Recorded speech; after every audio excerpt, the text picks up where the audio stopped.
Right, this video reviews another one of the foundational documents you had to read, which is Federalist 10. The author of Federalist 10 is James Madison, who is often referred to as the father of the Constitution. He was one of the major organizers of the Constitutional Convention. He's also one of the three authors of the set of essays collectively known as the Federalist Papers that were written under the pseudonym of Publius, right? But Madison writes Federalist number 10. So this essay is again the comparison piece to Brutus One. It's sort of like almost a direct sort of compare and contrast.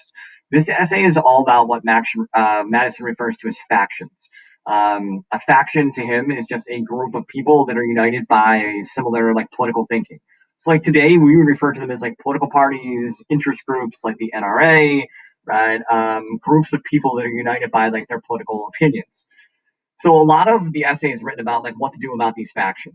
So in Madison's opinion, there are really two things that you can do to deal with factions.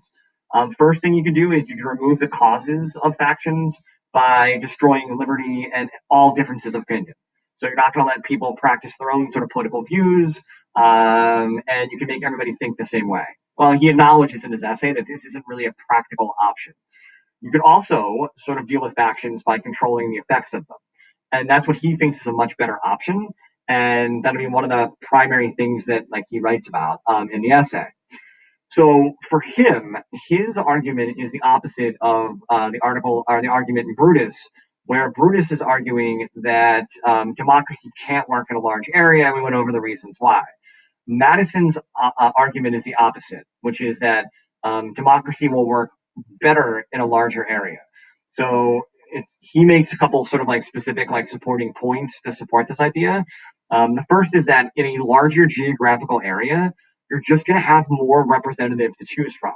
Like the pool of potential government officials will be larger. As a result of the pool of government officials being larger, you're just likely to get better candidates, right? More people to choose from, better candidates are more likely. Secondly, in a larger democracy with more people, you can have more voters.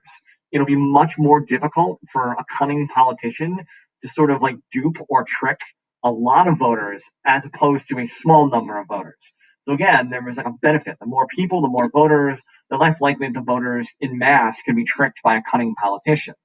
But the biggest argument that Madison makes about the benefits of a large democracy involve like what he referred to as these like factions, these groups. His argument is that a larger geographical area naturally has more people. The more people you have, the more of these factions you have, right? The more of these groups of like different opinions, which in his argument is a good thing because it reduces the likelihood that any one faction would be able to dominate power. Remember, we talked about pluralism, the idea of people participating in groups. If you have a smaller area, you might have less difference of opinion, and then it might actually be easier for like one group to sort of take control of power. His argument is a larger geographical area will have more people, more divisions, more factions, and then that reduces the likelihood of any one of these groups sort of being able to take over because you're dividing up power between all of these different groups.